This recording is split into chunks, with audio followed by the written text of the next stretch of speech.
ഇതിലേക്ക് കുറച്ച് കറിവേപ്പിലയും കൂടി ഇടാം. ഗൈസ് ഇതിലൊന്നും അല്ല ഇതിന്റെ രുചി ഇരിക്കുന്നത്. ലാസ്റ്റ് നമ്മളൊരു പൊടിക്കൈയും കൂടി ഇതിൽ ചേർക്കും, അതിലാണ് റിയൽ ടേസ്റ്റ്. ഹലോ ഗൈസ്, അപ്പൊ നമ്മുടെ ഇന്നത്തെ വീഡിയോയിലേക്ക് എല്ലാവർക്കും സ്വാഗതം. അപ്പൊ ഇന്നാണെങ്കിൽ നമ്മൾ മഷ്റൂം കറി വെക്കാൻ വേണ്ടിട്ട് പോവുകയാണ്. അപ്പോൾ ഇതാണ് മഷ്റൂം, ഇത് ഓയിസ്റ്റർ മഷ്റൂം ആണ്.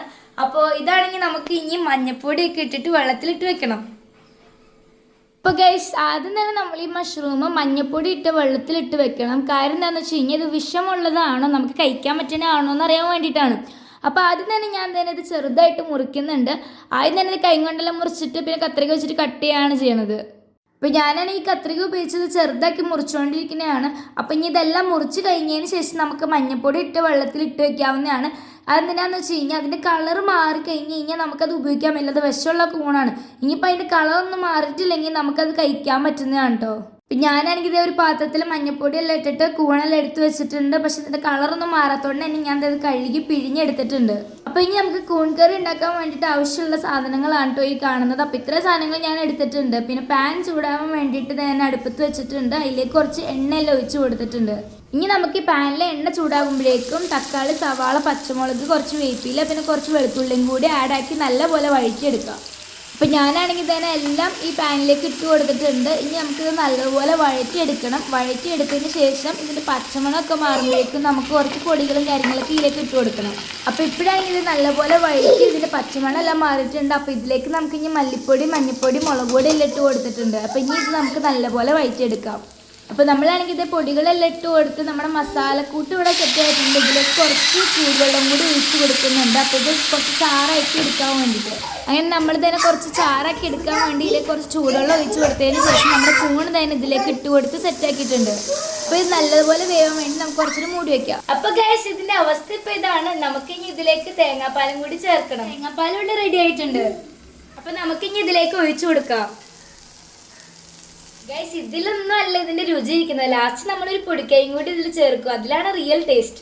അപ്പോൾ ഗൈസ് ഇതാണ് ഞാൻ പറഞ്ഞ പൊടിക്കൈ. അപ്പോൾ ഞാനാണെങ്കിൽ പച്ച വെളിച്ചെണ്ണ തന്നെ കൂൺ കറിയിലേക്ക് ഒഴിച്ചു കൊടുക്കുന്നുണ്ട്. ഇതിലേക്ക് കുറച്ച് കറിവേപ്പിലയും കൂടി ഇടാം.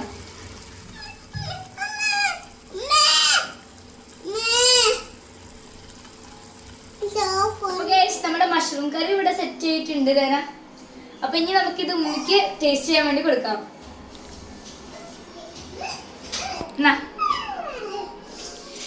ചൂട്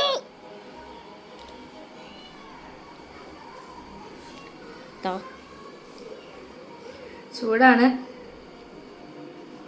ടേസ്റ്റ് നോക്കിക്കേ, നല്ലതാണോ?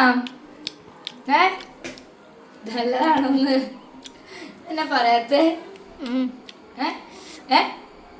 എരിവാണോ? കുറച്ച് നമ്മളെ സ്പൈസി ആയിട്ടുള്ള മഷ്റൂം കറി കുരുമുളകിന്റെ ഒക്കെ കുരുമുളക് പൊടി എനിക്ക് എരിവ് ഒട്ടും പറ്റൂല. അതുകൊണ്ടാണ് നല്ല ടേസ്റ്റ് ഉണ്ടാമേ. പക്ഷെ എനിക്ക് ഇച്ചിരി എരിവ് കൂടുതലാണ്. അത് ഉമ്മയ്ക്ക് എരിവ് ഇഷ്ടമില്ലാത്തതുകൊണ്ടാണ്. നമുക്ക് പിന്നെ എരിവിനൊന്നും ഒരു കുഴപ്പമില്ല. അതുകൊണ്ട് എനിക്ക് പിന്നെ സ്പൈസി ആയിട്ടിരിക്കുന്നതാണ് ഇഷ്ടം. പിന്നെ ബേബി സൈനും അങ്ങനെ തന്നെയാണ്. പക്ഷെ ബേബി സൈന് ഇങ്ങനത്തെ സംഭവങ്ങളൊക്കെ നല്ല ഇഷ്ടം കേട്ടോ. ചിക്കൻ, മഷ്റൂം അതൊക്കെ പുള്ളിക്കാരും കഴിച്ചോളൂ. അപ്പോൾ നമുക്ക് ഇനി വാപ്പിക്ക് കൊടുക്കണം, അപ്പം എനിക്ക് കഴിക്കണം. അപ്പോൾ നമുക്ക് പോയി കഴിച്ചാലാ? നമ്മൾ ഉണ്ടാക്കിയ കൂൺ കറി നമുക്ക് എന്തിൻ്റെ കൂടെ വേണമെങ്കിലും ട്രൈ ആക്കാം കേട്ടോ. ചപ്പാത്തിൻ്റെ കൂടെ ആണെങ്കിലും ചോറിൻ്റെ കൂടെ ആണെങ്കിലും നല്ല ബെസ്റ്റ് കോമ്പിനേഷനാണ് കൂൺ കറി. അപ്പോൾ ഗൈസ് ഞാൻ തന്നെ ചപ്പാത്തി, മഷ്റൂം കറി എല്ലാം എടുത്ത് വെച്ചിട്ടുണ്ട്. ഇനി നമുക്കിത് കഴിച്ചു നോക്കാം. അപ്പോൾ ഗൈസ് ബേബി സൈനാണെങ്കിൽ മഷ്റൂം എല്ലാം ഇഷ്ടപ്പെട്ടിട്ടുണ്ട്. അത്യാവശ്യം എരിവാണെങ്കിലും പുള്ളിക്ക് കാര്യം ഇഷ്ടപ്പെടുന്നുണ്ട് കേട്ടോ. ബേബി ഇഷ്ടമായോ? ഓക്കെ, അപ്പോൾ ഇനി നമുക്കിന്ന് ടേസ്റ്റ് ചെയ്ത് നോക്കാം.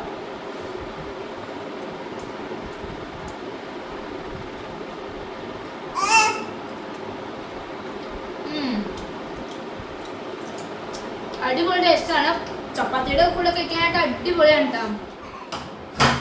അപ്പോൾ ഗൈസ് ആ കറക്റ്റ് സമയത്താണെങ്കിൽ വാപ്പി വന്നിട്ടുണ്ട്. അപ്പോൾ നമുക്ക് വാപ്പിക്ക് മഷ്റൂം കൊടുക്കാം. ഗൈസ് ഞങ്ങൾക്ക് എല്ലാവർക്കും കൂൺകറി ഇഷ്ടമാണ്. അതിലുപരി വാപ്പിക്ക് ഫേവറേറ്റ് ആണ് കേട്ടോ കൂൺകറി. അപ്പോൾ അതുകൊണ്ട് തന്നെ വാപ്പി ഞങ്ങൾ അടുത്ത് പറഞ്ഞിട്ടുണ്ടായിരുന്നു കൂൺകറി വെക്കുമ്പോൾ എന്തായാലും പച്ച വെളിച്ചെണ്ണ ചേർത്ത് കൊടുക്കണമെന്ന്. അപ്പോൾ വാപ്പിയുടെ റെസിപ്പിയാണ് പച്ച വെളിച്ചെണ്ണ. അപ്പോൾ വാപ്പയാണെങ്കിൽ കൂൺകറി കഴിച്ചപ്പോൾ തന്നെ അതിനെ പറ്റിയിട്ടാണ് പറയുന്നത്, പച്ച വെളിച്ചെണ്ണ ചേർത്തിട്ടുണ്ടല്ലോ, അതുകൊണ്ട് തന്നെ നല്ല അടിപൊളി ടേസ്റ്റ് ആയിട്ടുണ്ടെന്ന്. നമ്മൾ കൂൺകറി ഉണ്ടാക്കിയപ്പോഴാണെങ്കിൽ നല്ല അടിപൊളി ടേസ്റ്റ് ആയതുകൊണ്ട് തന്നെ ബേബി സൈൻ അങ്ങോട്ടും ഇങ്ങോട്ടും നമ്മളൊന്നും ശ്രദ്ധിക്കാണ്ട് അവൻ തന്നെ അവിടെ ഇരുന്ന് കഴിക്കണതാണ്. നല്ല എരിവിലുണ്ടാക്കിയോണ്ട് തന്നെ ബേബി സൈൻ ഇടയ്ക്കിടയ്ക്ക് പാലും കുടിക്കുന്നുണ്ടായിരുന്നു കേട്ടോ. അപ്പോൾ ഞാനാണെങ്കിൽ അവൻ്റെ അടുത്ത് ചോദിക്കുന്നതാണ്, എരിവായിരുന്നിട്ട് നീ കഴിക്കുന്നുണ്ടല്ലോ, അത്രയ്ക്ക് നിനക്ക് ഇഷ്ടപ്പെട്ടോ എന്നൊക്കെ. അടിപൊളി ടേസ്റ്റാണ്. ഈ ചപ്പാത്തിയുടെ കൂടെ കഴിക്കാനുണ്ടല്ലോ നല്ല അടിപൊളിയാണ് കേട്ടോ. അപ്പൊ നിങ്ങൾ എല്ലാവരും എന്തായാലും വീട്ടിൽ മസ്റ്റ് ആയിട്ട് ട്രൈ ചെയ്ത് നോക്കാം. അപ്പൊ ഞാൻ എന്തായാലും ചായ കുടിക്കട്ടെ. അപ്പൊ ഇന്നത്തേക്ക് എത്രയുള്ളൂ. See you tomorrow.